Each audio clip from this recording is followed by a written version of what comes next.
How to get Telegram profile link. In this video, I'm just going to give you a short tutorial in just few instructions you will able to find the solution of this problem.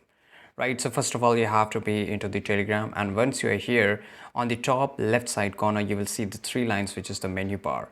And here, just go to the settings. When you go to the settings, here you can see this is everything information here. So again, you have to click on here and click on edit name. Once you're here, just make sure whatever the name you have added, just make sure you add it. If you didn't add it, then make sure you just add it here, right? Now guys, you will find the option of username, which I have didn't added any username here, so just tap on it.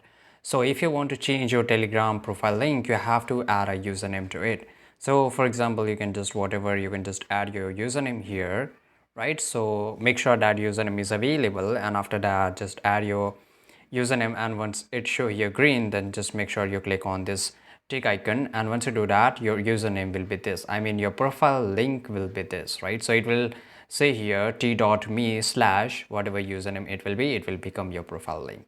So this is how you can do it. I hope you found this video very useful. If you did, subscribe.